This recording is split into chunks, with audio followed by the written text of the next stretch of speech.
নমস্কার, আমি স্মৃতিকণা। আপনাদের সকলকে স্মৃতিস ডায়েরিতে স্বাগত জানাই। আজ সপ্তমী, তাই দুজনে বেরিয়ে পড়েছি প্যান্ডেল হপিংয়ের জন্য। চলুন আপনারাও আমাদের সঙ্গে প্যান্ডেল হপিংয়ে সঙ্গী হন।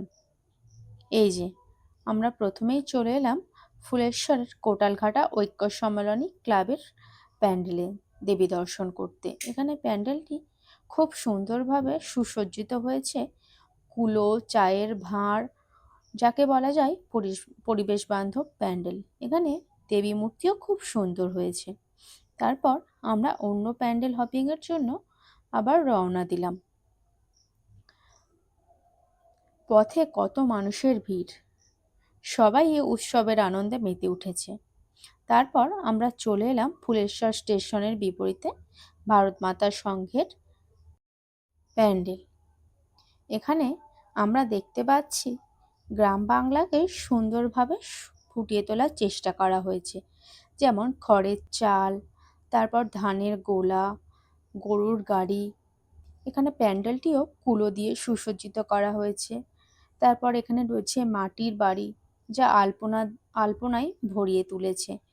যাকে বলা যায় এক কথায় গ্রাম বাংলা ছোট্ট একটি টুকরো যেন এখানে উঠে এসেছে। তারপর আমি এখানে প্রণাম সেরে নিলাম। দেখুন আপনারা চারপাশটি।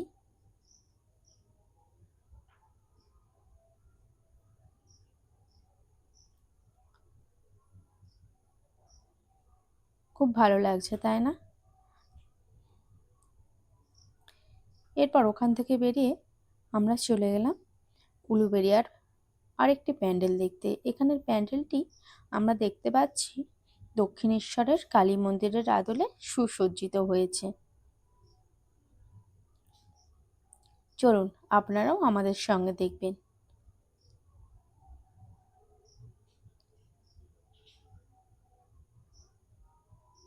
খুব সুন্দর লাগছে।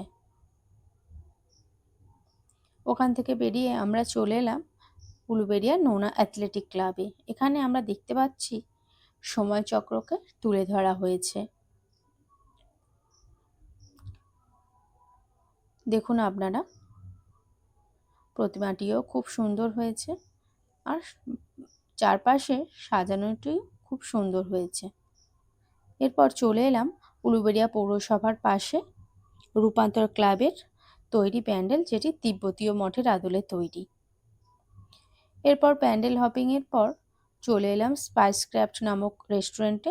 এখানে যেহেতু খুব ভিড় ছিল, সেই জন্য আর রেস্ট না নিয়ে আমরা খাবারটি প্যাক করে নিয়ে বাড়ির উদ্দেশ্যে রওনা দিলাম।